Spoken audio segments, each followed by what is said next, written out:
Assalamualaikum warahmatullahi wabarakatuh. Saya Susi Arumsari dengan nomor NPM 18 11 1001 3443 006. Saya berasal dari Universitas 17 Agustus 1945, Fakultas Ekonomi, Prodi Manajemen Pemasaran Malam. Pada kesempatan kali ini, saya akan menjawab beberapa pertanyaan mengenai materi pemasaran jasa.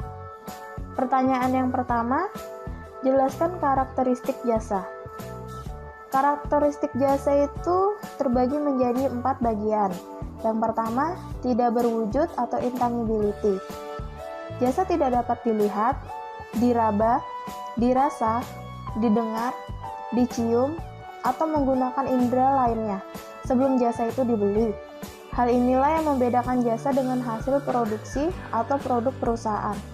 Hal inilah yang membuat sulit mengevaluasi suatu produk layanan. Oleh karena itu, tugas perusahaan adalah untuk memberikan pelayanan yang nyata pada satu atau lebih cara dan mengirim sinyal yang tepat tentang kualitas perusahaan. Yang kedua, tidak terpisahkan atau inseparability. Jasa tidak dapat dipisahkan dari penyedia pelayanannya, baik orang-orang maupun mesin. Jika seorang karyawan memberikan pelayanan, maka karyawan menjadi bagian dari pelayanan tersebut, karena pelanggan juga hadir pada saat jasa dihasilkan. Jasa dihasilkan dan dikonsumsi secara bersamaan, tidak seperti barang fisik yang diproduksi, disimpan dalam persediaan, didistribusikan lewat berbagai penjualan, dan baru kemudian dikonsumsi. Jasa biasanya dijual dahulu, kemudian diproduksi, dan dikonsumsi secara bersamaan atau tidak dipisahkan. Yang ketiga, bervariasi atau variability. Jasa sangat bervariasi karena tergantung pada siapa menyediaan dan kapan serta di mana jasa itu dilakukan. Misalnya, jasa yang diberikan oleh suatu hotel. Walaupun setiap hotel mempunyai standar yang sama, tetapi jasa yang diberikan akan bervariasi. Yang keempat, tidak tahan lama atau perishability. Suatu jasa tidak dapat disimpan untuk dipakai ke depannya. Seorang calon penumpang yang telah membeli tiket pesawat untuk suatu tujuan tertentu tetap dikenakan biaya administrasi walaupun dia tidak jadi berangkat. Tidak tahan lamanya jasa tidak jadi masalah bila permintaan tetap. Tetapi jika permintaan berfluktuasi, perusahaan jasa dapat menghadapi masalah yang sangat rumit. Suatu hotel akan berbeda tingkat hunian kamarnya pada musim liburan dan hari biasa, sehingga hotel dapat menaikkan harga di saat musim liburan. Pertanyaan yang kedua, berikan salah satu contoh pengaruh perubahan demografis dalam pendorong pertumbuhan bisnis jasa.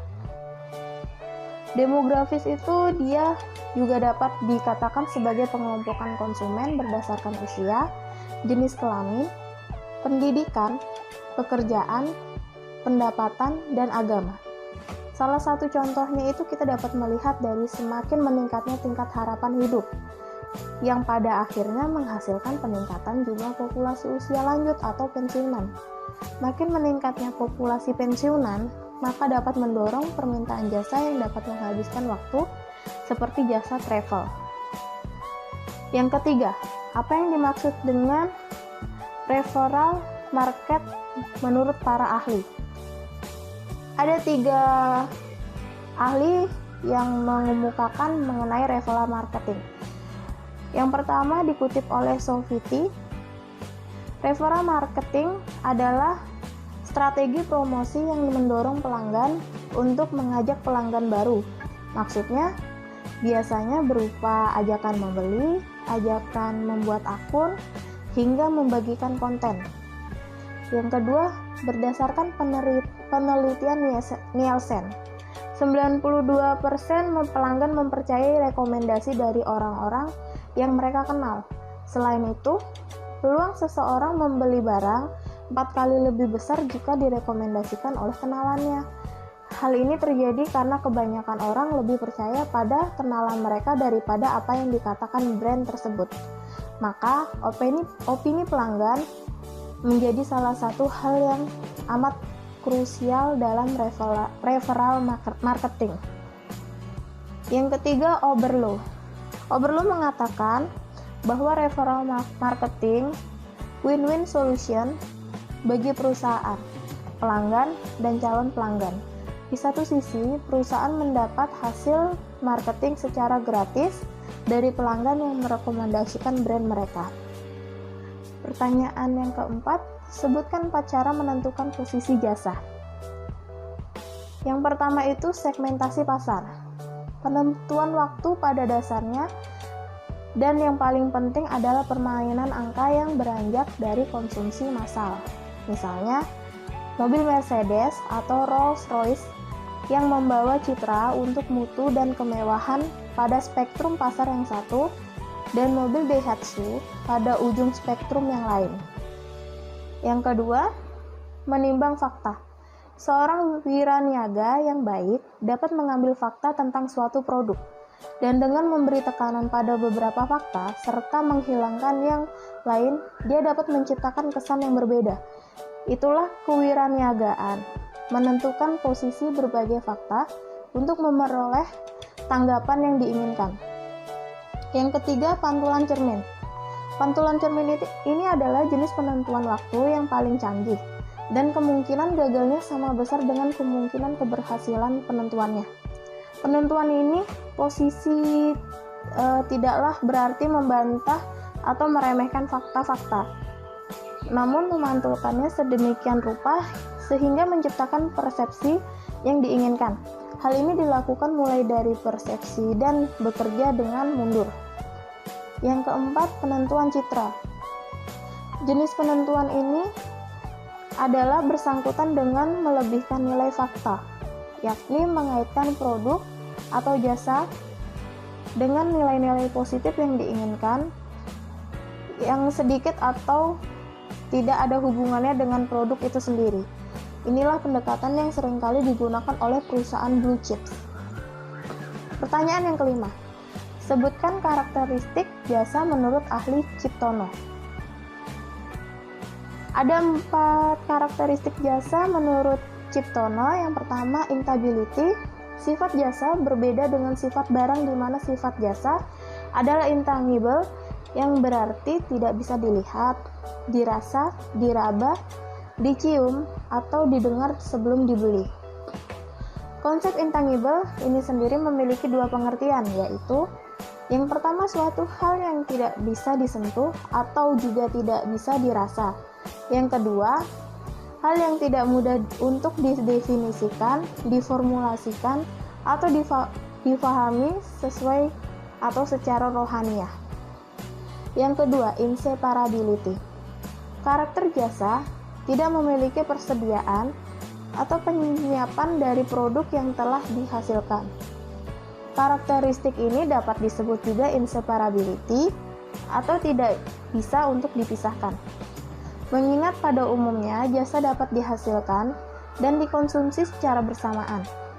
Dalam hubungan penyediaan, jasa dan pelanggan ini, efektivitas individu yang menyampaikan jasa merupakan unsur penting. Yang ketiga, variability. Produk jasa memiliki sifat variability, yaitu non-standaris. Output yang bisa didapat didefinisikan banyak variasi bentuk, kualitas, dan jasa, tergantung kepada siapa, kapan, dan di mana jasa itu dihasilkan. Yang keempat, perishability. Produk jasa adalah sebuah komoditas yang tidak dapat tahan lama dan tidak dapat disimpan. Dengan demikian, apabila suatu jasa tidak digunakan, maka jasa tersebut akan berlalu begitu saja. Pertanyaan yang keenam, mengapa salah satu karakteristik jasa memiliki sifat tidak dapat dipisahkan? Jasa tidak dapat dipisahkan dari sumbernya, yaitu perusahaan jasa yang telah menghasilkannya. Dengan konsumen yang menggunakan jasa tersebut, interaksi antara konsumen dan penyedia jasa terjadi ketika jasa dan konsumen menggunakan pada saat bersamaan. Pertanyaan ketujuh, sebutkan strategi jasa menurut ahli Kotler dan Armstrong. Menurut Kotler dan Armstrong, strategi jasa dibagi menjadi 3 bagian. Yang pertama, rantai laba jasa. Dalam bisnis jasa, pelanggan dan karyawan jasa lini depan berinteraksi untuk menciptakan jasa. Hasilnya, interaksi efektif bergantung pada keahlian karyawan jasa depan dan proses pendukung yang menyokong karyawan-karyawan ini. Oleh karena itu, perusahaan jasa harus memusatkan perhatian pada keduanya, pelanggan dan karyawan, agar berhasil. Perusahaan jasa memahami rantai laba rugi atau service profit chain yang menghubungkan laba perusahaan jasa dengan karyawan dan kepuasan pelanggan. Yang kedua, mengelola diferensiasi jasa. Perusahaan jasa bisa mendiferensiasikan hantaran jasa mereka dengan memiliki orang yang berhubungan langsung dengan pelanggan yang lebih mampu dan dapat diandalkan, melalui pengembangan lingkungan fisik yang baik di mana produk jasa dihantarkan atau dengan merancang proses pengantaran yang baik. Yang ketiga, mengelola produktivitas jasa. Dengan biaya yang meningkat cepat, perusahaan jasa mendapat tekanan besar untuk meningkatkan produktivitas jasa. Hal ini dapat dilakukan dalam beberapa cara, seperti melatih karyawan lama dengan lebih baik atau memperkerjakan karyawan baru yang akan bekerja lebih keras atau lebih terampil. Meningkatkan kuantitas jasa dengan mengurangi sejumlah kualitas jasa. Dapat mengindustrialisasi jasa dengan menambahkan perlengkapan jasa dan menetapkan standar produksi yang terakhir. Penyedia jasa bisa mempergunakan kekuatan teknologi.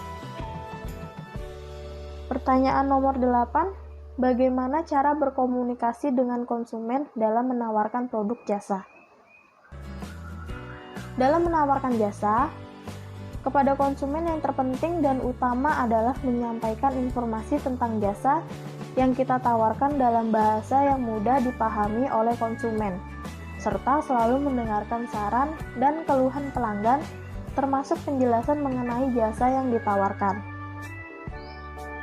Pertanyaan yang ke-9, apa yang dimaksud dengan strategic experiential modules? Strategic experiential modules merupakan fondasi pengalaman pemasaran dari pengalaman melalui sensori panca indera atau sense, pengalaman efektif atau feel, pengalaman kognitif kreatif atau time, pengalaman fisik dan keseluruhan gaya hidup atau age, serta pengalaman yang timbul dengan kelompok referensi tertentu atau kultur tertentu atau relate. Dan pertanyaan yang terakhir, apa yang dimaksud dengan jasa terpadu? Jadi, jasa terpadu adalah perencanaan dan pelaksanaan terkoordinasi kegiatan pemasaran, operasi, dan sumber daya manusia yang terpenting bagi keberhasilan. Adapun 8 komponen dari jasa terpadu itu sendiri, yang pertama, elemen produk, yang kedua, tempat dan waktu, yang ketiga, proses, yang keempat, produktivitas dan kualitas, yang kelima, orang atau people, yang keenam, promosi dan edukasi, yang ketujuh, bukti fisik, yang kedelapan, harga dan biaya jasa lainnya. Demikian penjelasan dari saya mengenai beberapa pertanyaan-pertanyaan di atas. Kurang lebihnya saya mohon maaf. Assalamualaikum warahmatullahi wabarakatuh. Sekian dan terima kasih.